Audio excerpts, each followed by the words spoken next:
अस्सलाम वालेकुम। कैसे हैं आप सब लोग? खैरियत से हैं? ठीक हैं? तो एक क्वेश्चन जो बार बार मुझसे किया गया, बार बार पूछा गया यूट्यूब पे भी और पर्सनल मैसेजेस में भी, व्हाट्सएप पे भी, कि what is the difference between Cialis और वियाग्रा। इन दोनों में फ़र्क क्या है? वियाग्रा अच्छी है या सियालिस अच्छी है? ठीक है, इनमें से कौन सी बेहतर रहेगी जिसके साइड इफ़ेक्ट कम हैं? तो मैंने समझा कि बेहतर है कि लोगों को इंडिविजुअली बताने की बजाय सबको एक डिटेल वीडियो में बता दिया जाए, जिसमें क्वेश्चन आंसर रखे जाएं कि what is the Viagra and Cialis, which is better, which is कौन सी, किसके साइड इफ़ेक्ट्स ज़्यादा हैं, किसके साइड इफ़ेक्ट्स नहीं हैं, कौन सी रोटी से यानी खाने से पहले लेनी चाहिए या खाना खाने के बाद, कौन कितने देर तक जिस्म में उसका असर रहता है। यानी सारी डिटेल अगर आप जानना चाहेंगे वियाग्रा और सियालिस के कंपैरिजन को, तो ये वीडियो है आपके लिए। उम्मीद है कि आप मेरे चैनल पे आते भी होंगे, वीडियोस लाइक भी करते हैं, तो उम्मीद है कि मेरे चैनल को सब्सक्राइब भी करें। जो लोग भी मेरे चैनल पे न्यू हैं उनसे रिक्वेस्ट है मेरे चैनल को सब्सक्राइब कर लें। और बहुत शुक्रिया इतनी मोहब्बत और प्यार देने का। उम्मीद है कि अल्लाह ताला मुझे सेहत से रखे और अल्लाह ताला अपनी समझ से दे, इतनी दे कि आप लोग की हर तरह से खिदमत, सिर्फ मतलब ईडी या पी या कोई भी नहीं, कोई भी मसला है आपका एज ए मतलब जिस्म में कोई भी तकलीफ है, कोई भी बीमारी है, आप इजीली मुझसे डिस्कस कर सकते हैं regarding skin, regarding hair, regarding man health, regarding women health. कोई भी मसला हो आप मुझसे इनबॉक्स में भी और व्हाट्सएप में आप मुझसे हेल्प मांग सकते हैं। जितनी अल्लाह ताला ने मुझे समझ दी है मैं इंशाल्लाह ज़रूर आपकी हेल्प करूँगा। तो चलते हैं आज के टॉपिक की तरफ। जी, पहला क्वेश्चन है what is the Viagra and what is Cialis, यानी इसमें दोनों में मेन फ़र्क क्या है। अच्छा, बात यह है कि ये दोनों सेम क्लासेस हैं। सबसे पहले इस दुनिया में वियाग्रा का इन्वेंशन हुआ तकरीबन 2000 से पहले पहले यानी 1900 समथिंग में ना इसका इन्वेंशन हुआ। लेकिन जो इन्वेंशन हुआ था इसको पल्मोनरी हाइपरटेंशन में लॉन्च किया गया था। लेकिन जब डॉक्टर्स ने, फिजिशियन ने, स्पेशलिस्ट ने देखा कि इसका बहुत ज़्यादा इफेक्ट है ईडी में, फाइजर ने ठापा किया और इसको ईडी में प्रमोट करना शुरू किया और 3 बिलियन से भी ज़्यादा आज तक ये कमा चुके हैं इस प्रोडक्ट से।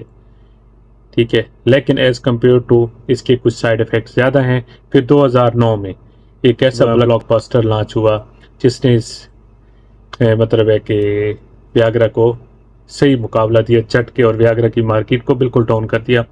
वो था सियालिस, जो लॉन्च किया लिली ने। वियाग्रा को लॉन्च किया था फाइजर ने और लिली ने लॉन्च किया सियालिस ने। तो अब क्या है कि इनके मेन यानी कंपाउंड मुरक्कब कौन कौन से हैं। सेकंड क्वेश्चन, अच्छा वियाग्रा है सिंडेलाफिल और सियालिस में है टडालाफिल। ठीक है, जो सिंडेलाफिल है एज कम्पेयर टू सियालिस इसके साइड इफ़ेक्ट ज़्यादा हैं। ठीक है जी, मतलब ये है कि आपको इसको हमेशा खाने के बाद लेना चाहिए, लेकिन उस दौरान खाने में अगर आपके हाई फैट्स शामिल हैं तो वो एब्जॉर्प्शन उसकी कम हो जाएगी वियाग्रा की। और एज़ कम्पेयर टू अगर सियालिस की बात करें, उसको कोई ज़रूरत नहीं आप खाने से पहले लें, खाने के बाद लें, उस पर कोई इफेक्ट नहीं है।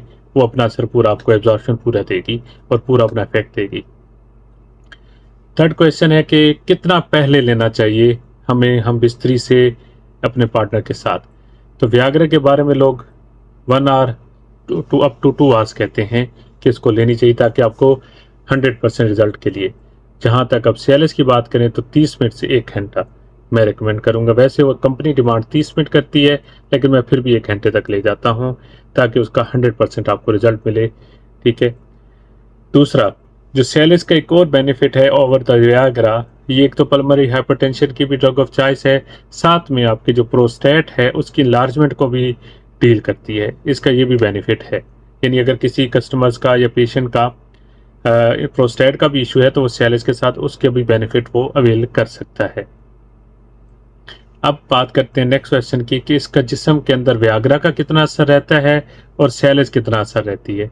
यानी अगर मिसाल के तौर पे आज रात आपने एक मेडिसिन ली तो उसका यानी वियाग्रा का आपके जिस्म में कितना असर रहेगा, यानी और साथ में सियालिस का। तो बात करते हैं पहले वियाग्रा की। वियाग्रा आपके जिस्म में आपको इरेक्शन प्रोवाइड करती है सिर्फ 6 घंटे के लिए। ठीक है, 6 घंटे के बाद उसका इफेक्ट बिल्कुल ख़त्म हो जाता है। अब यहाँ पे सियालिस को देखें तो वो 36 आवर्स।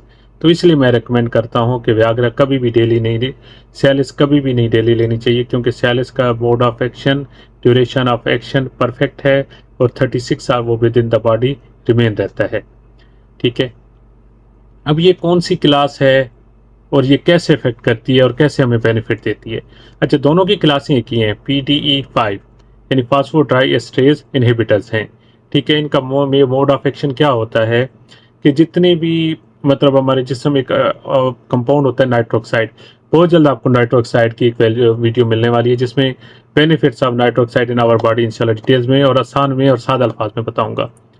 तो नाइट्रोक्साइड की प्रोडक्शन को ज़्यादा करता है और नाइट्रोक्साइड हमारे जिस्म में क्यों ज़रूरी है, खासकर हमारे लिंक्स के जो मसल्स होते हैं और जो मतलब वेन्स होती हैं वो बहुत बारीक होती हैं। तो नाइट्रो ऑक्साइड वहाँ पे जाके उनको डायलेट कर देता है, बिल्कुल बिल्कुल डायलेट कर देगा, जिससे ब्लड फ्लो इंक्रीज़ हो जाएगा। जब हमारा blood flow towards link increase होगा तो इरेक्शन परफेक्ट हो जाएगी, रॉक इरेक्शन आप हासिल करेंगे और अपनी पार्टनर के साथ भरपूर लाइफ एंजॉय कर सकेंगे। तो ये मोड ऑफ एक्शन है। तो ये चीज़ हो गई और साइड इफ़ेक्ट की अब बात करते हैं। साइड इफ़ेक्ट मोस्टली व्याग्रा के निस्बतन ज़्यादा हैं, जिसमें बहुत ज़्यादा हेडेक के साथ साथ इंसोमिनिया और बहुत सारे ऐसे हैं, ब्लूअर विजन और बहुत ज़्यादा व्याग्रा के साथ। क्योंकि हम प्रैक्टिस करते हैं तो हम डेली बेसिस पे कस्टमर्स को डील करते हैं, तो हमें आइडिया है कि व्याग्रा के साइड इफ़ेक्ट्स ज़्यादा हैं, जो कि बहुत ज़्यादा बताने में आए तो बहुत ज़्यादा टाइम लग जाएगा। लेकिन अगर कंपेयर किया जाए तो सियालिस का वाहिद साइड इफ़ेक्ट हल्का फुल्का सा हेडेक आता है, वो भी किसी में नहीं आता। इसी तरह सैले का एक मीटू ब्रांड है तंदाशा, उसका तो हेडेक ही नहीं है। ठीक है जी, ये चीज़ हो गई। उसके अलावा मेडिसिन के साथ इंट्रैक्शन व्याग्रा का ज़्यादा है, सैलिस का कम है। तो ओवरऑल अगर अब एट दी एंड मैं आपको बताना चाहूँ कि कौन सी मेडिसिन है जो इरेक्शन के लिए आपको लेनी चाहिए, तो वो क्या है, सियालिस इज़ द बेस्ट। एक और एडवांटेज भी आपसे शेयर कर दूं कि वो फार्मूलेशन कौन कौन सी अवेलेबल है, यानी कितने एमजी में। व्याग्रा की बात करें तो 25, 50 और 100 में अवेलेबल है। सियालिस की बात करें तो 2.5, 5, 10 और 20 एमजी तक अवेलेबल है। तो इसलिए देखें ना, हमेशा एरेक्टल डिसफंक्शनिंग को नॉर्मल डोज से स्टार्ट करें, यानी लाइटर डोज से। आहिस्ता आहिस्ता अगर इफेक्ट नहीं है तो बढ़ाते जाएं। आपसे पहले भी जिक्र किया था कि कुछ लोग कहते हैं जी सियालिस हमें फ़ायदा नहीं देती। दो चीज़ें हैं इसमें, या तो वो डुप्लीकेट होगी अगर आपको फ़ायदा नहीं दे रही, लेकिन अगर फिर भी ओरिजिनल है लिली की और फ़ायदा नहीं दे रही तो फिर उसको क्रश करके हनी के अंदर, एक चम्मच हनी के अंदर मिक्स करके ले लें। अगर आप डायबिटिक भी हैं तो एक दफ़ा आप दिन में ले सकते हैं, इतना सेफ़ है हनी, क्योंकि Honey is made up of fructose. Fructose में इतनी हाई लेवल शुगर तक नहीं जाएगी अगर 2.5 ml तक आप लेंगे तो ये थी आज की टोटल वीडियो। मेरे ख्याल में आपके सारे क्वेश्चन जितने भी रिगार्डिंग थे वो कवर हो गए हैं। तो उम्मीद है आप इस वीडियो को लाइक भी करेंगे, शेयर भी करेंगे और अपने दोस्तों में शेयर भी कर दें ताकि उनका भी फ़ायदा हो जाए। तो बहुत जल्द मिलते हैं एक नई वीडियो के साथ। अल्लाह हाफिज़।